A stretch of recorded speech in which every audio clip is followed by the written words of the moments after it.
Hello everyone, it's Dr. Travis McDermott again. Today's video is entitled, I've Got Worms. It's all about intestinal parasite control in pets. So when we talk about intestinal parasites, we're talking about worms. Now worms is kind of a misnomer for a name because they're not all worms. Some of them are other types of parasites, and we're going to talk about that a little bit. So we're going to discuss the different types of parasites. We're going to talk about how we look for them, how they get infected, and then how we treat them. Okay, so when we talk about worms, we're really talking about a couple of different types of parasites. When we say worms, we're talking about things like roundworms, hookworms, whipworms, and all these things that we're talking about are going to be in the feces or stool. Sometimes we call it poop. So the other things that we're going to be looking for are things called Giardia. Okay, Giardia is a protozoa. It's bigger than a bacteria, but it's still microscopic, and it's something that we have very commonly here in Las Vegas. Okay, so how do we discover if they have it? Well, it's pretty easy. We just get some poop, send it into the lab, and they tell us if they have it or not. We can either get that from you bringing it into the clinic, or we can get a sample manually. Now, they're not looking for the worms, they're looking for eggs or cysts. So people will often say, I look at my dog's poop, they don't have worms. You're not going to see the worms. The worms live on the inside, they don't come out. They like to be on the inside, it's nice and warm, and all the nutrients are in there. So what's coming out are their eggs. So that's what they look for at the lab. They centrifuge them down, put some chemicals in there so they pop up to the top, and put a microscope slide on there and they can see the actual eggs.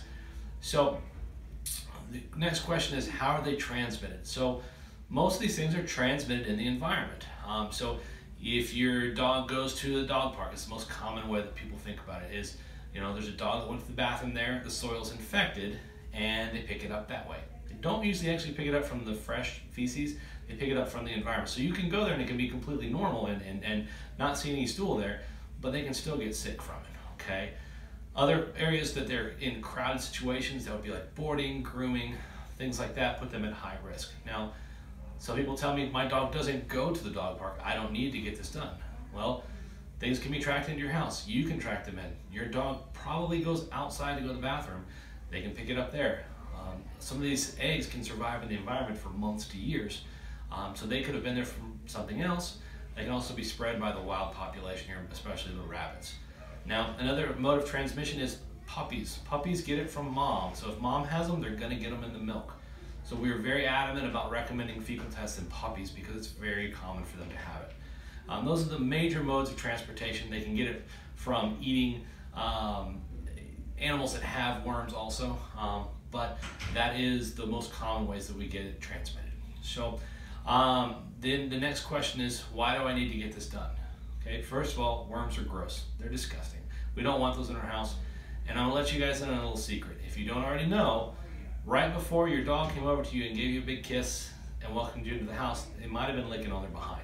It's gross, but it's the way things go. And so, you know, these worms and things like Giardia can spread to humans, especially children. So anytime I'm in an exam room with a wellness visit for a family that has kids, I'm always going to encourage them to do a fecal test because these things like kids for some reason. I think their immune system's lower, so it's easier for them to get in. So if you ever want to keep yourself up at night, Google transmission of roundworms to kids.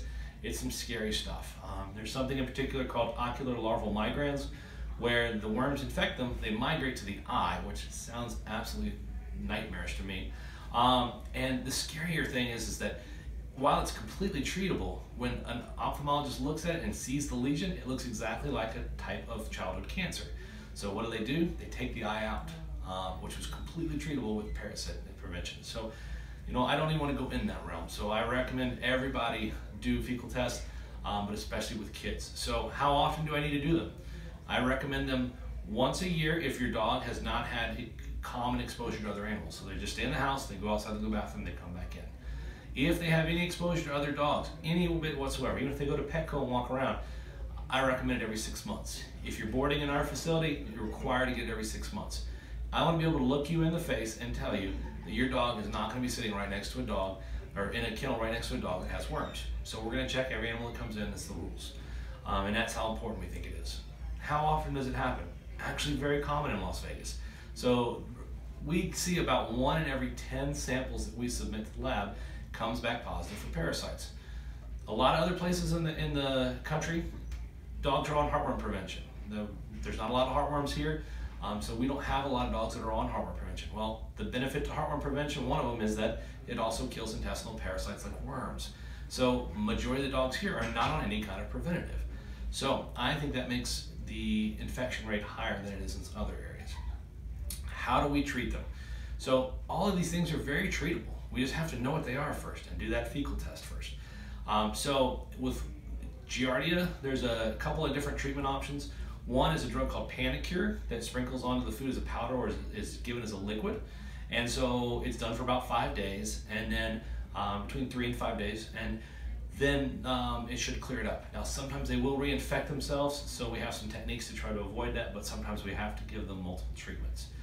Roundworms are a little different story. So they're actually, I find the process pretty cool. Some people will call it gross, but so worms basically invade, they're ingested and they go into the intestines, okay? So that's where we kind of normally think about them being in the belly, okay?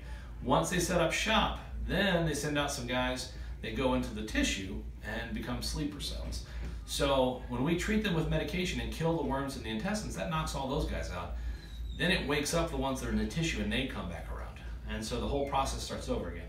So generally what we'll do is we will treat them and then treat them about a month later and try to get those sleeper cell guys when they wake up. So those are the transmissions, that's the treatment. It's the reason why we do fecals. It's extremely important. Sometimes it's an overlooked area, but we find it very important and we recommend our clients get it.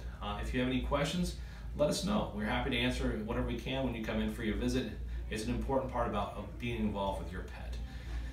I hope you liked our video today. If you did, like and share us.